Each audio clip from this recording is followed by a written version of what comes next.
The following program is for adult audiences only. This is Eric and Gord, what if we're right? Live right now. Are you ready? Find and like us on Facebook. Follow us on Instagram. Get this over with now. Right. Oh, I gotta do the intro. Please be advised that this podcast is meant for... Oh, that's okay. Because that's the outro. I might have to edit this one. Where the hell's the goddamn intro? There it is. This is Eric and Gord. What if we're right? Listen to the world changing. Oh, well, hi there. Happy Thursday. It's August the 6th, 2020. And I'm Eric, talking at you from Kelowna, British Columbia, Canada, where I don't know the date or time, where I wonder how many people believe that Black Lives Matter, and how many people really just believe that white guys don't. That is a great question. That appears to be the disconnect that I discovered today. Hi, world. Thanks for listening. Thanks for telling your friends. Hey, Gord. How's it going? Hi, Eric. I fucked up my big toe today. Oh, I'm sorry to hear that.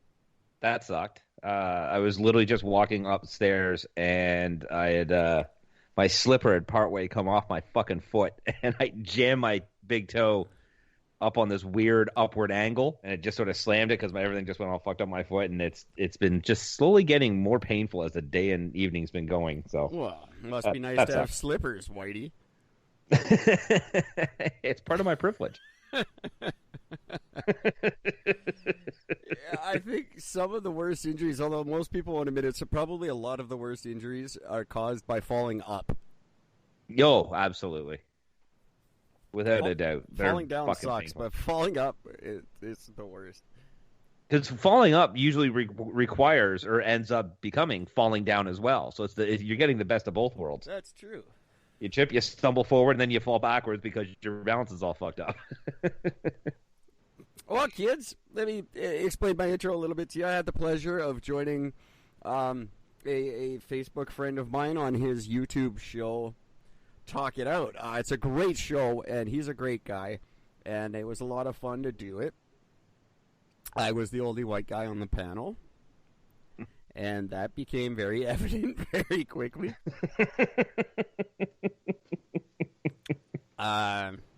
There was just one person there who, like, four people didn't talk. It just ended up being me arguing with this lovely lady, Kiana, I think. Now I probably got that wrong. I'm going to look really bad. I believe it was Kiana. I don't know. I showed up 45 minutes late.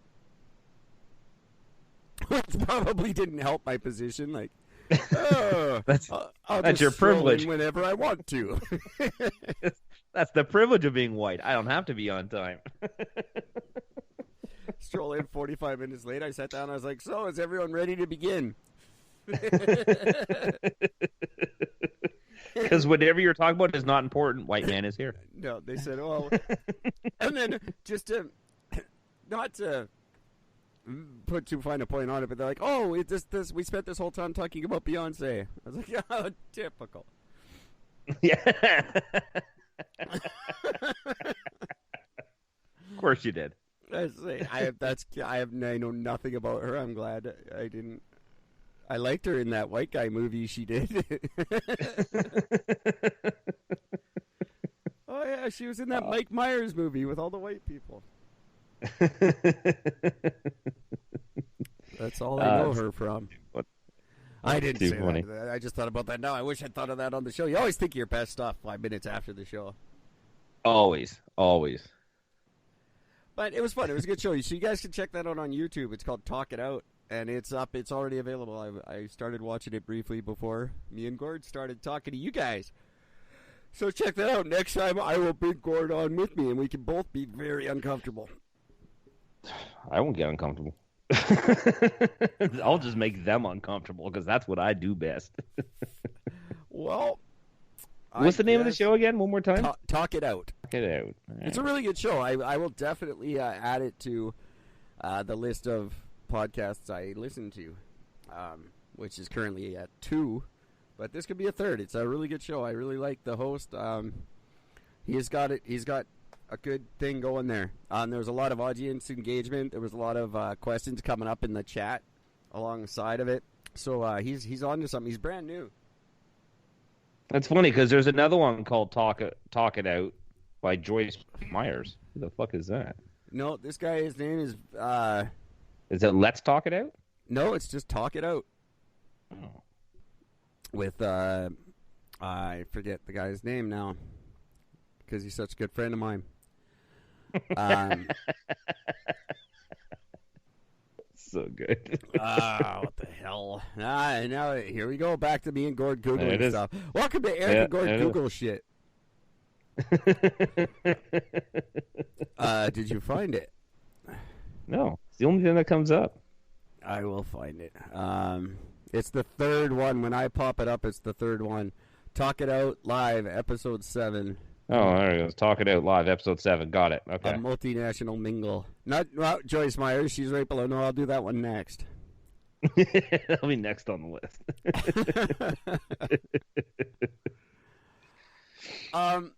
This is not on the topic of the news or anything, but just something I found really interesting. I had today off work because I felt like shit again.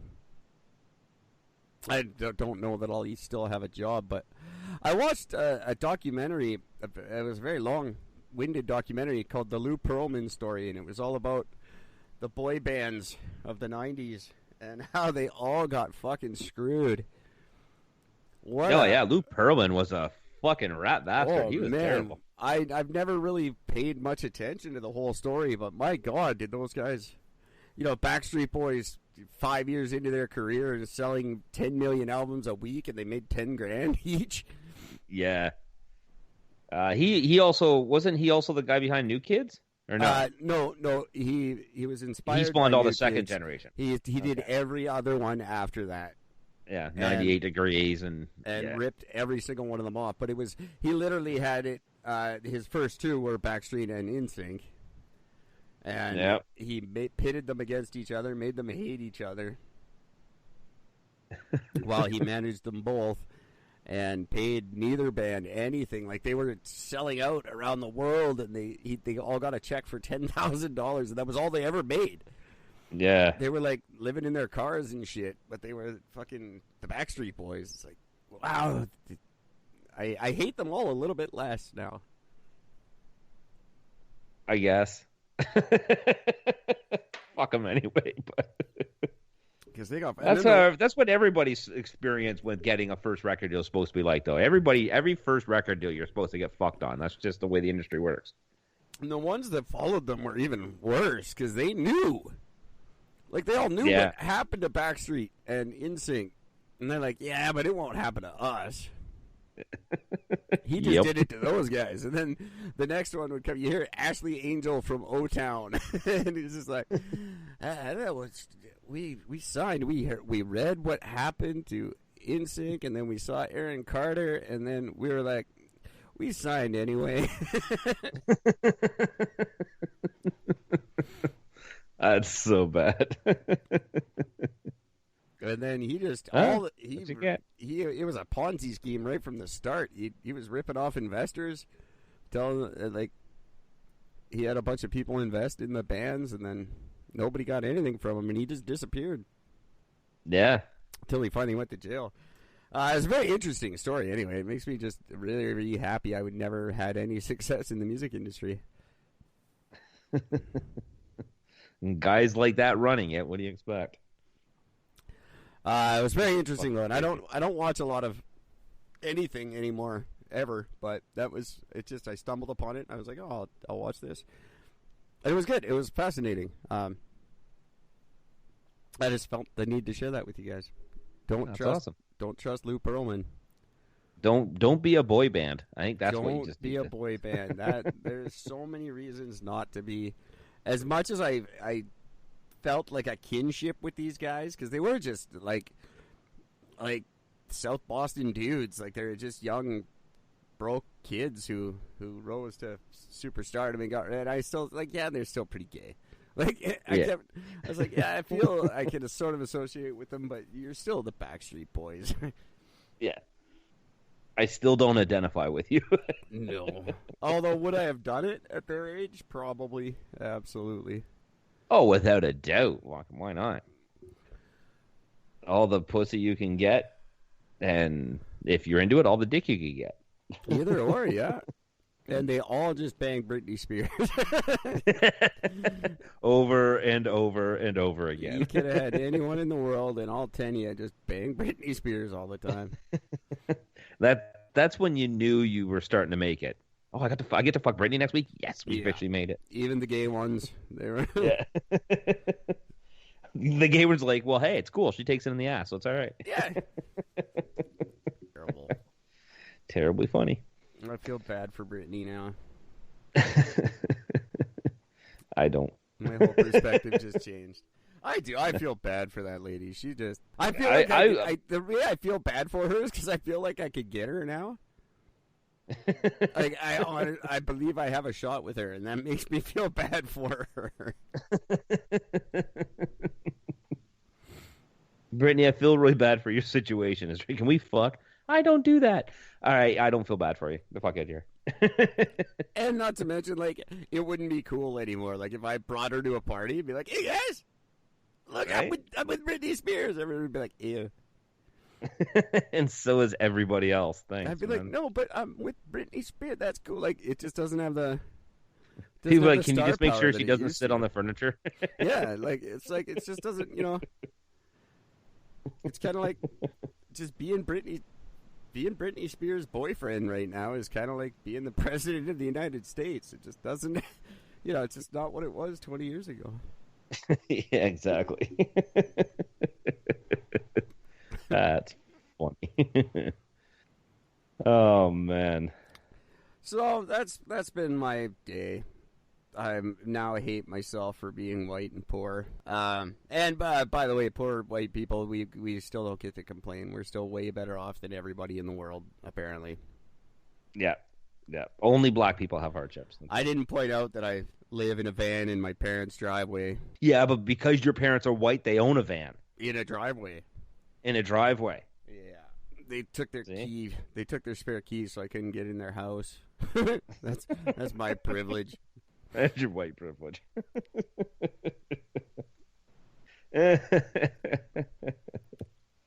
Even Oprah is becoming under fire for her. She in an interview she had. I was going to bring that up last night, and I didn't get around to it. Yeah, she's up in shit for that one for basically saying that everything's Whitey's fault. Yeah, when you've got enough money to buy the world, you don't get to complain about it, Oprah. Yeah. You prove that oppression doesn't exist. Go fuck yourself. Well, let's be clear. I've said it before, and I'll say it again. Does white privilege exist? Absolutely. Of course it does. You can't deny it. Stop lying. Can you get around it if you're smart and probably a little ruthless like Oprah? Yes, you can. 100%. Yeah. That's how you make it. You have to be ruthless. Don't tell me there aren't successful black people in the world, and it's you had a black president, for fuck's sakes. Come on. There's still no woman president in the U.S., but you got a black one. Yeah. So the oppression seems to be sitting on women right now, not on black people. I'm sorry. Oh, he's on both, absolutely, 100%. But it's not Whitey's fault completely. And I'm just not. I don't accept this anymore. I'm not going to feel guilty for what happened 200 years ago. I'm not going to feel guilty for what happened 60 years ago. Blame the oppressors. Don't blame the fucking race. Exactly. That's just racism. That's racism. Although no one will admit it. Yeah. I will. Sorry, and I had a great time with these people. I think most of them understand, and there's always going to be the few that don't, and they just want she made it very clear she just wants money. She wants money.